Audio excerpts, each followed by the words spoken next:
All right, welcome back. Fade to Black. Dane Wigington is here. Excited. Tomorrow night, Sonia Grace. Wednesday night, director, researcher, James Fox is here. Thursday night is Fader night. Open lines all night long. But tonight it's Dane. With a background in solar energy, former employee of Bechtel Power Corporation, and as a licensed contractor here in California and Arizona. He is the lead researcher for geoengineeringwatch.org. I spent my weekend over there. It's such a great website. And has investigated all levels of geoengineering, from stratospheric aerosol geoengineering, SAG, to solar radiation management, SRM, to ionosphere heater facilities like HARP. Dane has appeared in numerous films, radio interviews in an effort to educate the public on the extremely dire environmental and health dangers we face from the ongoing global climate intervention programs. He lives right here in California, and I would like to welcome back to Fade to Black, Dane Wigington. Dane, good evening. How are you? Good, Jimmy. Can you hear me okay? A little louder, but yeah. Okay. Sorry. We're having an odd, unusual situation on this end that we haven't had before. So I hope you hear me okay. I'll try to work with it as we go. Yeah, you're getting louder, so just get closer to the microphone. How's that right there? Okay, we'll survive. You know, it's called fighting the man, Dane. Fighting the man. You know, and you're so used to it. But welcome back, and getting you back on the program, especially right now for me. It couldn't come at a more important time, but things are strange on this planet when I hear everybody arguing about climate change, climate engineering, and both sides of the fence can't seem to agree as to what is actually going on, can they? Yeah, there's a lot of dichotomous thinking going on, and that needs to go away, because we're not dealing with a this or that equation. We're dealing with a this and that equation. It's important to remember anything, everything, every form of human activity that affects the energy balance of the planet is a form of geoengineering. That being said, the intentional programs to intervene in Earth's climate systems is the greatest and most immediate threat of all. And in the attempt to mask the damage done to the planet from countless forms of anthropogenic activity, climate engineering is radically further fueling the overall fire on every front. It's decimating every aspect of Earth's life support system. So I hope people on every side of the fence can get past dichotomous thinking, understand that it's not a simple equation. There are many factors involved, but all that being said, climate engineering is the biggest hole in the bottom of the boat, Jimmy.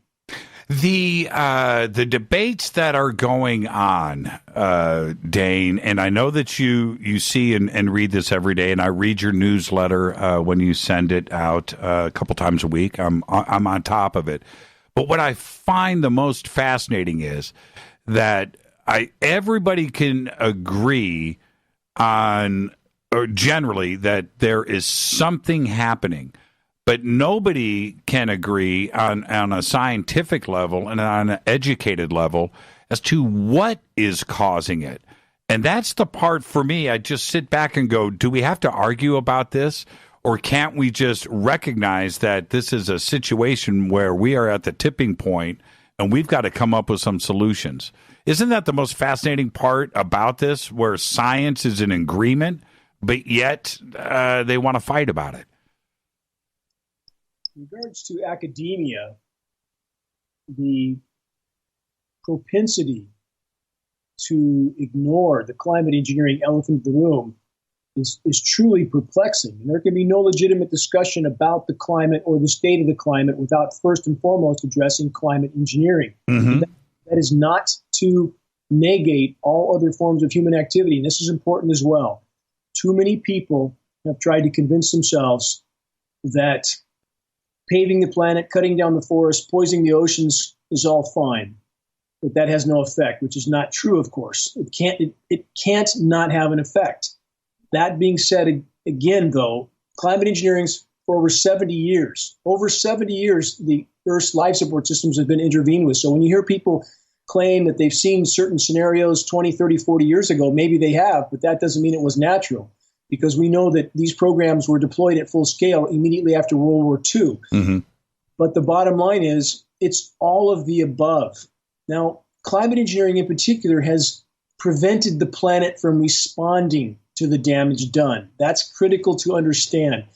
As certain changes take place in the planet, it would naturally try to compensate or reach another equilibrium. Climate engineering has disabled it from being able to do that. This is also important to understand.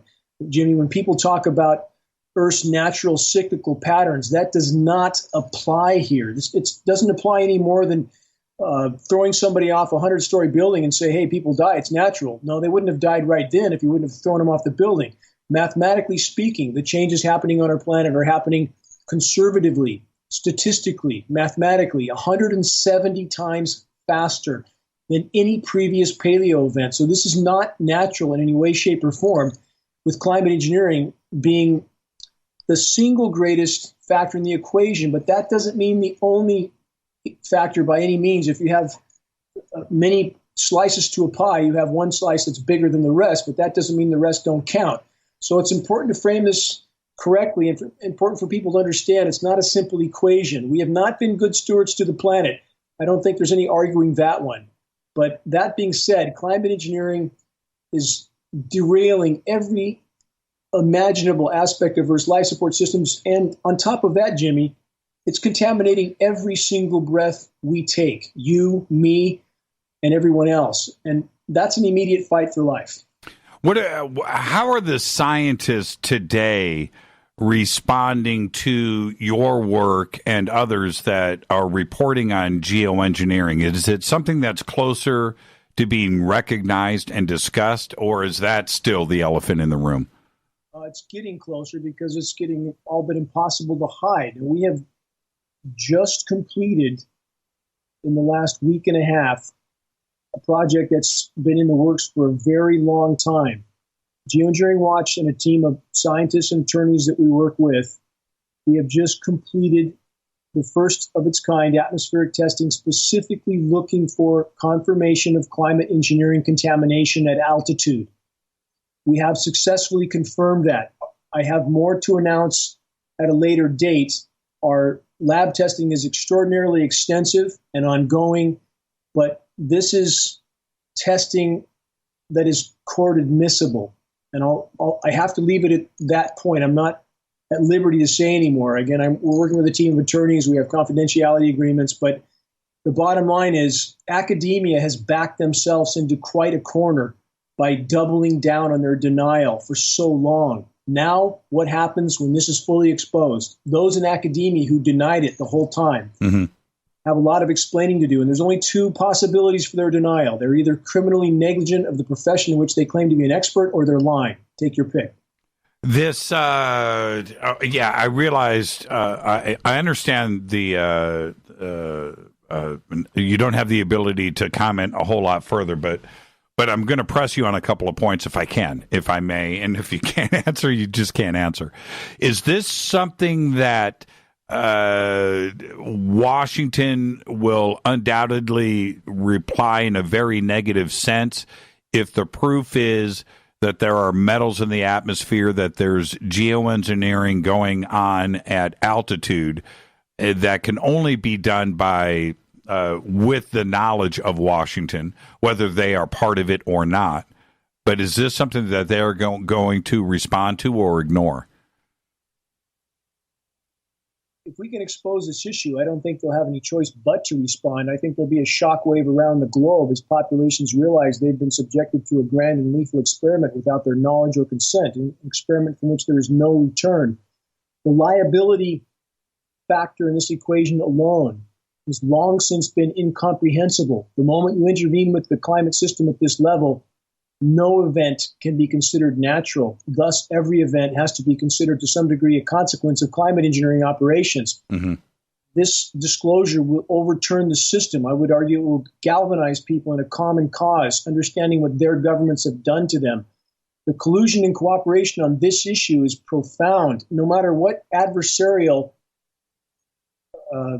scenarios between opposing nations China, Russia, U.S., on the surface, the collusion and cooperation with this issue is absolutely positively going on. You can't just climate engineer over your own country. We have Senate documents 800 pages long posted to Geoengineering Watch that we originally found. The yellow highlights and some of those that you might see in other sources are ours. Your listeners can look it up by searching massive Senate document, geoengineeringwatch.org. In that document, it's expressly described the cooperation between normally opposing nations because of the cross-border ramifications. Now, there are exceptions to this. One exception is Iran. They are certainly not participating in these programs, and whatever anyone thinks about Iran in any other sense, they are definitely not participating. Perhaps one of the reasons they're being targeted, in addition to the desire for them to no longer use the dollar as the reserve currency, and there's other factors as well. But I think we should consider in the case of Iran that they have invaded nobody for 230 years. The U.S. has invaded nearly 100 nations in as many years, and there are issues going on like climate engineering. In the case of Iran, they have spoken on the floor of the UN stating, and they have sophisticated military and atmospheric monitoring equipment. They stated on the floor of the UN that the precipitation for their country was being cut off by NATO weather modification programs, and that is absolutely positively the truth. Here's my question. What would we do? What would Americans do if the Iranian military or other nation allies with them were cutting off the precipitation to the U.S.? Would we not consider that an act of war? Isn't that one of the key elements of geoengineering is used as a weapon system, right? We're not dropping nuclear bombs. We're starving the population, which is not only an act of war, of course, but that's got to be one of the most effective tools that one could almost hope for in a very sick scenario. It absolutely is. That is a core objective of climate engineering. It is the crown jewel weapon of the power structure. They can destabilize and topple nations without the populations of those nations ever even realizing they are at war. Let's look at all the nations named after 9/11 by General Wesley Clark as targets to be taken down in the Middle East. Every one of those nations has since underwent a once in 1,000 year drought. That is not nature. That's climate modification. Nations in Africa, same scenario, cutting off of the precipitation, and then those nations being forced to allow what amounts to U.S. occupation. So again, I realize we have many honorable men and women in the U.S. military. What I'm asking them to do is to examine what they're a part of. There's a lot of compartmentalization so that the left hand doesn't know what the right hand is doing. We have two former U.S. Air Force generals working with our team, a former U.S. Air Force colonel. They did not realize these programs are going on, and they are understandably distressed about this now. And I want to stress this, the ramifications to us, any future we may yet have, and to the planet as a whole, is grave, beyond imagination from climate engineering. It's destroying the ozone layer, disrupting the hydrological cycle, and contaminating the entire planet. On the current course, Jimmy, mathematically speaking, and I realize people may roll their eyes and walk away at this statement, but none of us will be here much longer, and that is a statistical mathematical fact. And when I say that, I don't mean centuries out or decades out. Our time horizon is unimaginably short, mathematically speaking, if the current rate of biosphere disintegration is allowed to continue, and climate engineering being at the top of the causal factors. It's not a coincidence, is it, that the countries that are on our enemies list, North Korea is a perfect example, they can't grow anything there. South Korea, a couple of miles south of North Korea, is just fine. That's not coincidence. Afghanistan, you can't grow anything there. And it's just fascinating to see that these very specific areas just can't seem to grow anything. It is not a coincidence, as you correctly stated. And the use of this weapon is not limited to opposing nations. At this point, we must consider parts of the USA also in the crosshairs.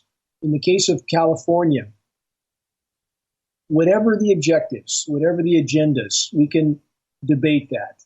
But the fact that climate engineering operations are and have been cutting off the flow of precipitation to the state, contaminating soils and waters, destroying the ozone layer, rendering it difficult, if not impossible, to grow here as well under many circumstances now. The fact that that is directly related to climate engineering, and including the fires, Jimmy, the fires are most directly related to climate engineering. And this is not to say, again, because many people don't listen to the entire statements when I'm trying to frame something accurately. This is not to say that other forms of human activity have not affected Earth's energy balance and disrupted the equilibrium that was here. I fully acknowledge that fact. I acknowledge all the factors, but what I'm stating is, mathematically speaking, climate engineering is the single most disruptive of all. And for example, in the case of the wildfires, not only is it cutting off precipitation, toxifying soils, which kills root systems, and they're dying back just as fast as the crowns of the trees are dying back. We have more dry lightning because we have an ionized atmosphere. It's more electrically conductive. We have a destroyed ozone layer that's frying the trees from the top down. We have an incendiary dust, i.e. heavy metals like aluminum that are coating foliage from every imaginable direction. Climate engineering is fueling the wildfires, and we believe we have enough data now to confirm that the extraordinary northern latitude wildfire crisis, and the same has happened in the southern hemisphere, is actually being utilized by the climate engineers to achieve enough atmospheric particulate loading, which spins toward the polar regions because of the Coriolis effect, in order to provide a temporary, and I stress that word, temporary cooling effect for the polar regions. And that's how desperate they are. Climate engineering, again, core problem of the whole equation. Why the specific regions inside of the United States? Is it a monetary decision? Is it to control agriculture? Is it part of the economy? Why control it here? I know that they do, and I could see, especially here in California, the reason why I asked the question, here in California, which literally feeds the entire United States in a 12-month cycle. There are reasons why you can get strawberries in the winter in Chicago, and we recognize that. But is it here in California, where we have these specific areas of drought, where it should be never a shortage of water here? Farmers weren't able to, and it was a bad 2-year run we had. Is that an economic decision, to raise the prices of fruits and vegetables? What's the reason for it? You must be careful not to try to oversimplify the situation. Is there disaster capitalism occurring in this equation? Absolutely. It's comparable, as I've given this example before, to pirates loading their pockets up as the ship sinks, and they're going to sink with it. But at the moment, they still are more concerned about lining their pockets. So we have disaster capitalism occurring. Absolutely. We have what amounts to a weather disaster trading derivatives market, that is a gaming casino ran by those who are orchestrating the weather. But we have to look at the bigger picture. There are feedback loops triggered on the planet already that cannot be turned off. So in addition to climate engineering being used for weather warfare, a primary objective is to mask the true severity of what's unfolding from populations, specifically U.S. populations is critical in this equation, to mask the severity and immediacy of what's unfolding until the last possible moment. So back to the water and the flooding. There's a process called chemical ice nucleation for weather modification. These are patented processes. We have patents going back over 50 years for these processes. What does this mean? It means that they can seed cloud moisture with chemically and or biological nucleating agents, which causes ice to form at much above normal temperatures. That creates a cold, dense layer of air that descends to the surface. They can chemically convert what should have been a liquid precipitation event, i.e. rain, into snow. And we're not speculating. The Chinese scientists openly announced that they were doing the same, engineering winter weather. Fox News and Popular Science covered this. Any of your listeners can look it up, or they can go to the homepage of geoengineeringwatch.org and search the engineering winter section and learn far more than they wanted to know. So what objective does this carry out? It confuses and divides the population as to the true state of climate collapse and the true state of pending and very imminent now societal collapse. It masks that from the population until the last possible moment. And in the meantime, everything we described is still going on. Weather warfare, disaster capitalism, all of that going on. But again, a complicated equation, many agendas being carried out, not just a this or that equation, much more complex. When we come back after the break, the reason why we'll continue this conversation after the break, but the reason why that I ask is that by possibly doing something short-sighted in a general area, say California, that the after effects of that is what is happening high in the atmosphere. And nature is nature, and this planet runs a certain way. By doing something short-sighted for capital gains, we're having these long-term effects, right? Is that something else that is happening? Yes, absolutely. The downstream consequences are unimaginable. But we have so many factors in the equation. We have perhaps as many as 50 feedback loops right now, which once triggered, feed on themselves. So in the case of, this is the biggest one of all, so this is the one I will name, methane. Not talking about cow flatulence, talking about formerly frozen methane hydrate and clathrate deposits, Bermuda Triangle. That's been methane released for many, many decades. That's when the seafloor warms, you have huge methane fields that release. It's happening in the Arctic on an unimaginable scale right now. What happens when that methane migrates through the water column, hits the sea surface, and migrates into the atmosphere? It starts to cover the planet like a layer of glass. You also have other gases. Nitrous oxide is another. These gases are profoundly more effective at trapping heat than CO2. They're much bigger dangers that are not talked about by the science community. So once you start that heating and the methane starts to cover the planet like a layer of glass, and nitrous oxide as well, then you have more heating, more methane release, more heating. It feeds on itself. Is that clear? And you have about 50 of those cycles going on. Now, climate engineering, as you correctly stated, is triggering its own cycles. The boreal forest burn downs are one. So as they create the conditions that allow for these epic wildfires to occur, those fires add to the overall heating, which adds to more fires, and the cascading effect occurs. So you're exactly right. It's just a very complex equation, and there are many of these feedback loops occurring. Let's take a break right here, Dane. This is Fade to Black. I am your host, Jimmy Church. geoengineeringwatch.org is the website. The links are at jimmychurchradio.com. Tremendous source of information right there at geoengineeringwatch.org. Tonight, it's Dane Wigington. I'm your host, Jimmy Church. This is Fade to Black. We'll be right back. Stay with us. You're listening to a preview of Fade to Black. To get the full episode, go to jimmychurchradio.com and get our podcast. Click on the podcast banner or sign up in the membership area for downloadable MP3s. Everything commercial free. Welcome back, Fade to Black. I'm your host, Jimmy Church. Tonight, Dane Wigington is here. geoengineeringwatch.org is the website.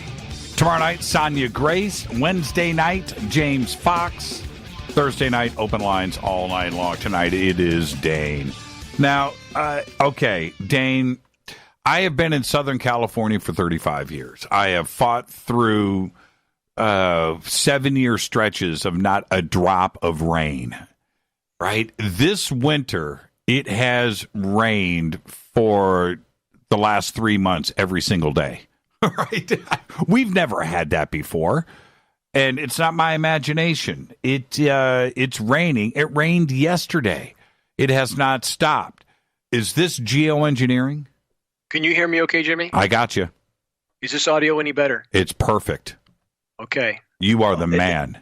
In regard to what's happening in Southern California, the climate engineers can and are creating various pressure zones in order to, in some cases, spin enough moisture into the atmosphere to chemically nucleate that moisture, the process I described before the break. Again, it's called chemical ice nucleation for weather modification. We have patents on this going back 50 plus years.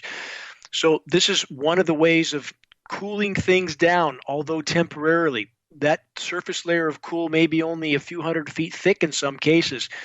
Now, at the same time, we're communicating with aircraft pilots, some commercial, some private. Some of these private pilots on Learjets fly some very important people. They contacted us because they were very alarmed. One former military pilot, their Gulfstream went into a forced automatic descent from over 40,000 feet because it was about 45 degrees above normal outside that aircraft. The air was so warm, the air was not dense enough to carry that aircraft. What we see on satellite imagery right now around the globe, and we look at satellite imagery every single day from all over the globe, we can find nothing that looks like a naturally formed system, meteorologically speaking. It is completely tainted, completely off the rails. We are completely in uncharted territory. So the climate engineers control the spigot, quite literally. They decide where it rains, how much it rains, how toxic that rain will be. And I want to stress the toxic part.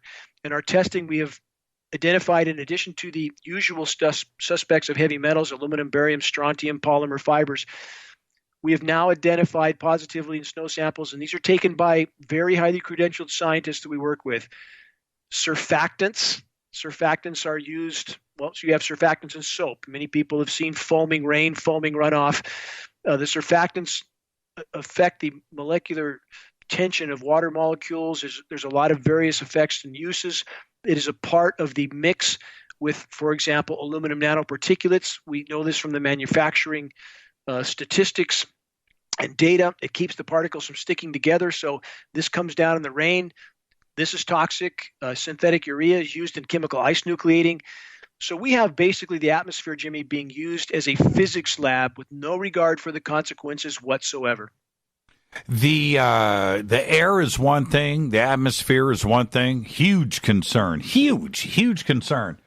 But the oceans, Dane, and you and I remember talking about this a couple of years ago, and what is going on with these dead parts of the ocean. I want to address that for a second. But then the news over the last couple of days about releasing all of the nuclear garbage from Fukushima directly into the ocean, because the ocean is just going to clean itself up anyway, so it's okay to do. Did you hear about this news the other day? Somebody making that claim that the ocean would clean itself up? And Fukushima, dumping all of the nuclear waste into the ocean is no big deal. Yeah, well, we're told a lot of things are no big deal. In the meantime, we are on the fast track to total global planetary omnicide. Let me put a figure behind that, and then I'll back up and answer your questions if I can. Just to put this in statistical perspective for your listeners. Sure. We've lost 60% of Earth's wildlife populations in the last 40 years, and I encourage your listeners to investigate everything I say. 60% in 40 years, and the current mathematical trajectory of species loss, the 0 hour for no wildlife left on planet Earth, if the rate of die-off does not accelerate, and it is 2026. 2026. Wow. Nearly 10 years ago, geoengineeringwatch.org was the first major website, and we're the largest website on the subject of geoengineering in the world, nearly 33 million visitors. We were the first to publish, based on our work with former government scientists, Fish and Game and Forest Service, that insect populations were completely imploding. Many in academia rolled their eyes and walked away because they are paid not to address the truth. Now they can't hide it any longer. So anyone who bothers to look up insect apocalypse will see exactly what we said a decade ago. 80% plus terrestrial insect population decline and aquatic insect population decline. If the insects can't make it, we will not be here for long. So the bottom line is the web of life, the pillars of the web of life are completely collapsing. Back to the dead oceans in Fukushima. Obviously, Fukushima is an absolute cataclysm with no end in sight, no known technology to fix it, 3 nuclear full-blown China syndrome meltdowns, and we're building 60 more of these reactors right now. We have 400 plus on the globe. All of them are ticking Fukushima time clocks. But is that the major causal factors for the dead oceans you described? No, it is not. Is it a problem? Absolutely. Is it a worsening problem? Absolutely. Is the fish contaminated all the way to the west coast of the U.S.? Absolutely. But nuclear contamination in that form does not kill with the kind of speed we're seeing now. What's the major sources of the die-off? The oceans are warming at catastrophic speed. Warmer water holds far less oxygen. So we have dead zones occurring all over the globe. These are hypoxic and anoxic zones, low and no oxygen. And that is what kills with the greatest speed. Back to the Bermuda Triangle and the ship sinkings there that we now know is methane release from the sea floor. So when you have these massive fields of methane releases, you have hydrogen sulfide can release with it. The water deoxygenates. Everything in that region dies. You have plankton die-off right now. Let's weave that back to geoengineering. Climate engineering destroying the ozone layer, single greatest causal factor for destroying the ozone layer. At the current rate of ozone loss, we're looking at total ozone layer collapse by about 2025 or 2026. So we have a former NASA contract engineer that worked directly with us with equipment we supplied him. So that's one more factor that gives us a very short timeline. But the destroyed ozone layer kills plankton. What's the bottom line pillar, not just for the ocean food chain, but actually for life on Earth? Plankton. No doubt. Yep, correct.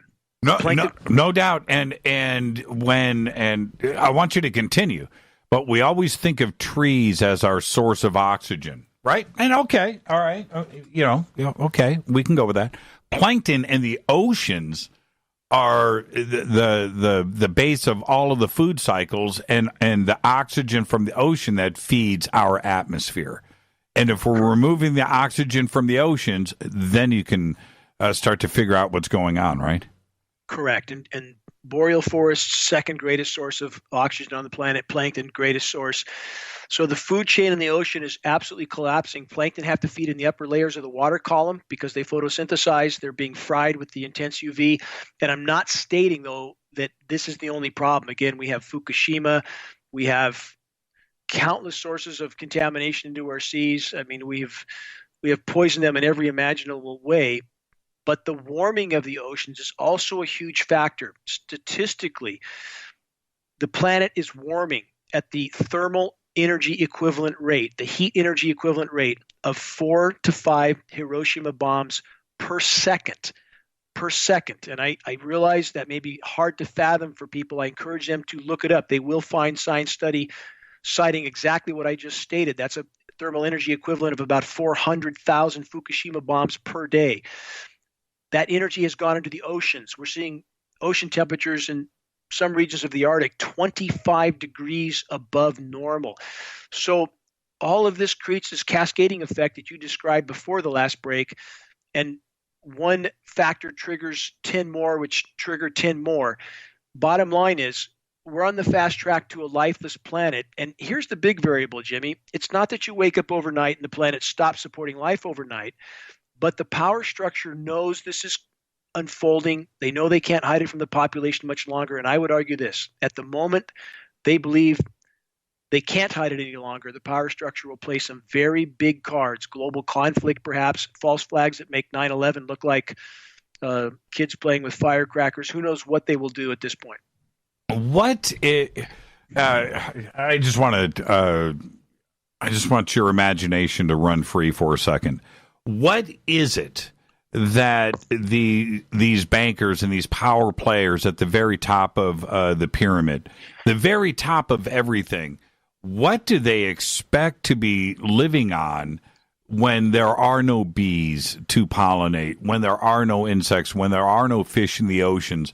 What beautiful planet are they planning on living on with all of the money and the power in the future if they destroy everything? I just don't understand the moral aspect of this. I don't get it, Dane. Well, let's examine that question. First, you're exactly correct. Many ask, Jimmy, who are they? Who are they at the top of the pyramid? And you're exactly right. It's the central bankers, i.e. those who run the central bankers. They can print whatever they want for whatever they want. They own militaries, therefore they own countries. That is the top of the food chain, as you correctly stated. In regard to their behavior, again, we have to look at it as a complex scenario, that this paradigm that has been formed has always been a certain near-term death sentence if it was allowed to continue. But those in power, Jimmy, we know how addictive power is. It's certainly perhaps the most addictive factor for certain types of people. And if we look at psychoanalysis of those types of people that end up at the top of the food chain because they do things that you or I wouldn't, there's a common thread in their various forms of psychosis. And that common thread is this, and this is straight from the psychoanalysis manual: a near total lack of comprehension as to the consequences of their actions, even to themselves. They behave like a cancer behaves. And at this point, the whole system is like a cancer, with each cell, and perhaps good men and women in this process that are simply in their compartmentalized bubble and don't realize what they're participating in. And the goal of the cancer is what, Jimmy? To proliferate, to expand at any cost. The host eventually dies, and that is the track we're on. What fun would it be living in a bunker for the next 100 years with your family? Right? Because that's what they're going to end up doing. Well, we would be fortunate if it was 100 years. If we look at past events in Earth's history, we're in the sixth great mass extinction now, and we're not just entering that curve. We are far into that curve. And if we look at paleo events, the most comparable is called the PETM event, the Paleocene-Eocene thermal maximum, 55 million years ago, methane mass expulsion. But again, an event that happened at minimum 170 times slower than what's happening now. But even that event, 55 million years ago, the equilibrium period afterward was about 10 to 20 million years. So I think we need to make it clear that we will never know the planet we have known. At best, we'll know a planet that supports some life. Now, I know that shuts people down, and I want to stress I'm not in any political party. I have unimaginable angst for these so-called environmental organizations and the global warming organizations and their unimaginable hypocrisy for ignoring this issue. They're protecting their 501c3 nonprofits, so they're ignoring the single greatest environmental threat of all, and their hypocrisy has truly left me perplexed. But that being said, the severity of our situation is what it is, and I can't candy coat that. I won't do that. But I would argue this: as dark as the horizon is, if our collective efforts could salvage any part of Earth's life support systems so that someone makes it through this, is that not worth fighting for? That's exactly right. That's exactly right. And when we look at these huge global companies like Bayer and Monsanto, these large, DuPont, the large chemical companies that also control every aspect of the geoengineering side of things. One, they have the GMO seeds that are going in the ground. They sell those to the farmers. They loan the farmers the money. And this is on a global scale. This is across countries. They loan them the money in a lease program to purchase the equipment and the seeds. Then they turn around and control the water from the air. They are spraying the air with the stuff that is controlling what they are planting in the ground.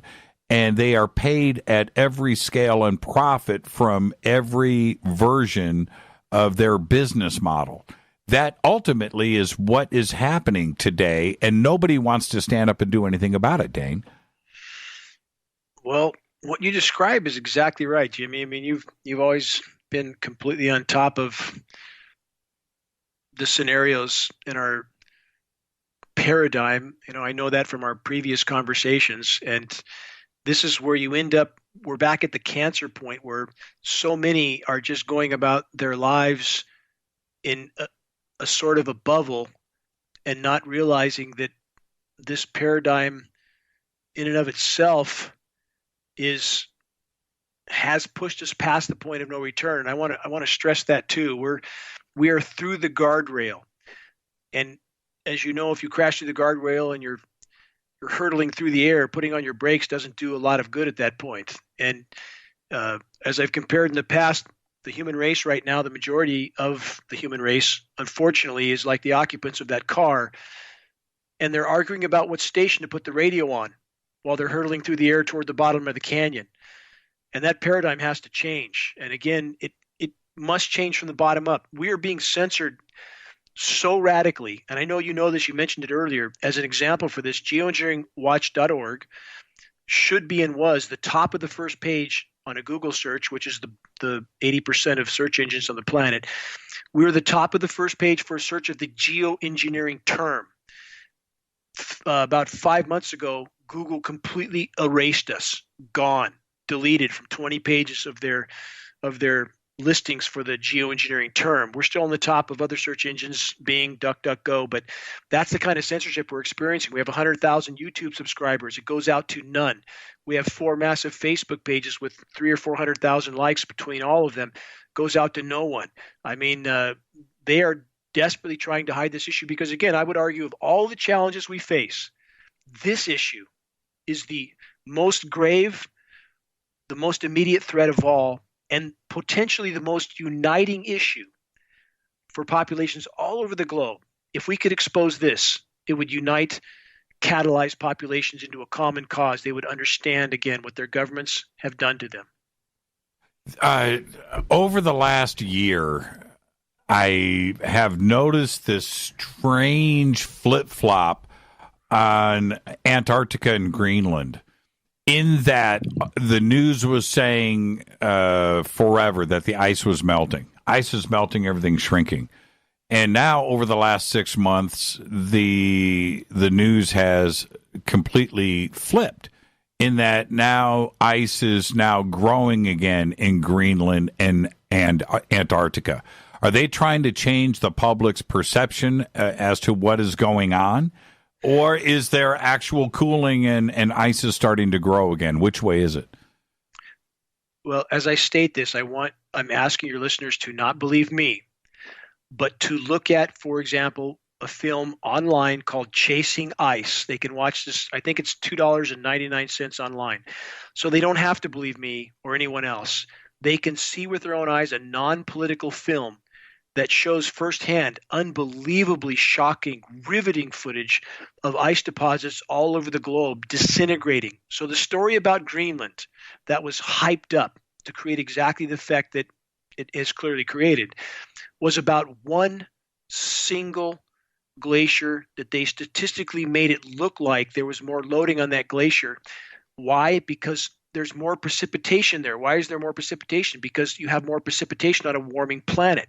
The atmosphere holds 7% more moisture for every degree C of warming. The climate engineers can manipulate, direct that, and chemically nucleate it to load a little bit more in one small region. Probably 1/200th of Greenland's surface area. And yet that 1/200th is what made headlines, while the other 199 200ths were disintegrating. So what we have is right now, today, as we speak, record low global polar ice. Right now, today, uncharted territory, record low. What we see with temperature readings, we don't see and I'm not a Gore fan. I want to state that for your listeners. Al Gore was quite the hypocrite. Carbon credits are a sham. But that doesn't change the reality. And climate engineering has been used to divide the population. Exactly what you just described is how climate engineering is used. And remember, Jimmy, all the snow in Boston, 2014, 2015, all the headlines about the record snow in Boston? Absolutely. Absolutely. What didn't they tell us when that was occurring? They didn't tell us, oh, by the way, 14,000 feet up in the Sierras in the middle of winter, there was nothing. Nothing, no snow. What don't they tell us about global temperatures? And this is scientifically absolutely indisputed, period. We are at the 413th or 414th consecutive month of above normal global temperatures. And everywhere we monitor, geoengineeringwatch.org monitors, again, we see an underreporting of the official high temperatures, not an overreporting. We're seeing nighttime low temperatures rise twice as fast as daytime highs. When they create an engineered cool down event, and they just did the same thing last year with Lake Erie. You remember that? Lake Erie had record snow? That's right. Tiny little area. And they had to use the lake effect snow to create that in one tiny little patch of real estate to nucleate this winter weather. We see the same thing through parts of the Great Lakes regions, even the Minnesota. It just snowed in May. You probably saw that. The Minneapolis got their all-time 117-year record snow for May. Did you see that? Yep. All of that, one tiny place in the whole wide world, is used to create a headline that is then used to polarize and divide the population and thus keep their eye off the ball and certainly to keep their eye off of the sky. So what we see around the globe is absolute off the scale meltdown temperatures. And again, this is not about the type of carbon credit sham or the sort of environmental group mantras that are ignoring the climate engineering elephant in the room. Again, I have great angst for those groups and those people, but the facts are what they are. We live in a fishbowl. Everything we put in the atmosphere doesn't float off into space somewhere. It stays here, and you can't do what we've done to the planet and not have unimaginable consequences. We just went through these reports a couple of weeks ago here in Southern California. We've had all of this crazy record rain, right? It's been raining every single day. And I enjoy it because it never rains here. It is Southern California. But these reports came out a couple of weeks ago that all of this record rain and record snow, but because of the river system that we have built here, the LA River and so forth, and everything is concrete, that 99% of the water didn't get to the aquifers and replenish anything. It just rinsed out into the ocean. Is there now, and it just like depressed me, right? We wasted the opportunity to save water. It went out into the oceans. Is there any benefit to that fresh water going to the oceans? Does it help us in the back end somewhere? Or was all of this for naught? Well, certainly when you interfere with the natural tributaries, there are consequences. But that being said, given the type of human development we have now, obviously it would make more sense to retain that water. That being said, this must be considered in the equation. This is the type of data that is not disseminated on any official source. Even though we see larger rain readings in places, and many of those places of late have been in valley areas. For example, in Northern California, in the last several years, Redding, California, which is near where I live, has had substantial rain readings, precipitation events in the valley areas. But what's not occurring? Orographic enhancement. What does that mean? It means in the mountains, for example, northeast of Redding, where I live, during periods of recent years, the historic levels of enhanced rain, orographic enhancement, are not occurring. So in areas far northeast of Redding that historically would have gotten 3 or 4 times the rain Redding would normally get, that is not occurring. Why isn't it occurring? Because what we see is as the moisture is moving in off the Pacific coast, it's aerosolized, i.e. the jet dispersions of tiny particles. What does that do? It creates too many condensation nuclei, too many particles, so the moisture can't combine in a big enough drop to fall as rain. Mm-hmm. So it migrates that moisture further. So we have days and days of this featureless sky as they're migrating that moisture inland to use it inland. Radio frequency transmissions also spreads this in every direction. We might be out to a break, so maybe I'll save this. Should I save this for after the break, Jimmy? Yeah, save it for after the break. And I'm reading what's going on here in Twitter. Like John just said, we got a lot more rain than usual down here in Kansas City, the most since 1993. Here's somebody else. I live in Akron, Ohio, and yes, this is for real. It's getting worse every year, too. So, yeah, I think all of us can recognize it, and we're all old enough to live through the cycles of spring and winter and summer and see that things are different today. It's not like it was, and something is going on, and we've got to get to the bottom of it. This is Fade to Black. Our guest tonight, Dane Wigington. We come back, we're going to finish where we are right now with this conversation. I'm your host, Jimmy Church. Twitter is on fire. I'm reading all of it. We'll be right back. Stay with us. You have just listened to a full hour free preview of Fade to Black. To get the full show, all archives, just go to our podcast section at jimmychurchradio.com. You can also sign up to be a Fadernaut in our membership area, where we have downloadable MP3s. Go to jimmychurchradio.com. Go Bagley Tappy.